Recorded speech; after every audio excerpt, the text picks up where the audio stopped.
Hello viewers, আসসালামু আলাইকুম। Cooking লাভার সঞ্জিদা চ্যানেলে আপনাদেরকে স্বাগতম।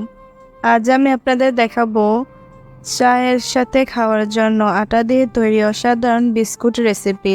চলুন আর দেরি না করে রেসিপিটি দেখে নেওয়া যাক।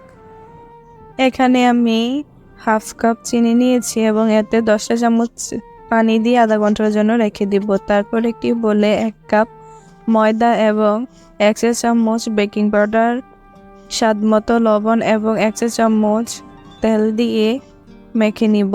তারপর একটু নর্মাল পানি যোগ করে এর মধ্যে আবার চিনি পানিটা যোগ করে নিব। তারপর একসাথে মেখে একটি সফট ডো তৈরি করে নেব।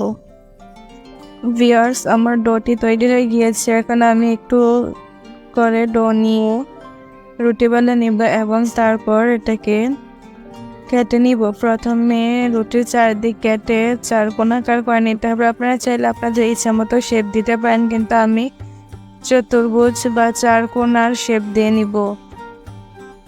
মাঝ বরাবর কেটে তারপর 2 ভাগ করে এইভাবে কেটে নেবেন। তারপর আমি এইভাবে ডিজাইন করে নিচ্ছি। আপনারা চাইলে আপনাদের প্রয়োজন অনুসারে বা ইচ্ছে মতো যে কোনো ডিজাইন করে নিতে পারেন। ভিউয়ার্স, দেখুন পিঠাটা দেখতে কত ভালো লাগছে। আর অবশ্যই ডিজাইন করার ক্ষেত্রে একটু গভীর পর্যন্ত নেবেন, তা না হলে পিঠা ভাজার পরে ডিজাইনগুলো থাকবে না। ভিউয়ার্স, দেখুন আমার সবগুলো পিঠা প্রায় তৈরি হয়ে গিয়েছে। এখন আমি এগুলোকে একটা প্লেটে নিয়ে নেব। দেখুন পিঠাগুলো দেখতে কতটা সুন্দর হয়েছে। তারপর একটি ফ্রাই প্যানে তেল দিয়ে তেলটাকে কিছুটা গরম করে নিব। তারপর এক এক করে সবগুলো পিঠা দিয়ে এপিট ওপিট করে উল্টিয়ে 4 থেকে 5 মিনিট সময় নিয়ে খুব সুন্দর করে পিঠাগুলোকে ভেজে নেব। বেকিং পাউডারটা দেওয়ার কারণে দেখুন পিঠাগুলো কত সুন্দরভাবে ফুলে উঠেছে। আপনারা চাইলে বেকিং পাউডারটাকে স্কিপও করতে পারেন।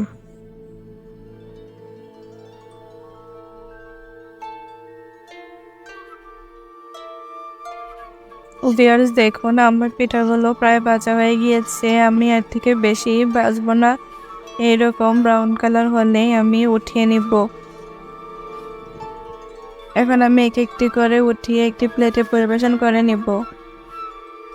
ভিউয়ার্স, আপনারা অবশ্যই আপনাদের বাসায় এই রেসিপিটি ট্রাই করে দেখবেন এবং রেসিপিটি বা বিস্কুটটি খেতে কেমন হয়েছে অবশ্যই আমাকে কমেন্ট বক্সে জানাবেন।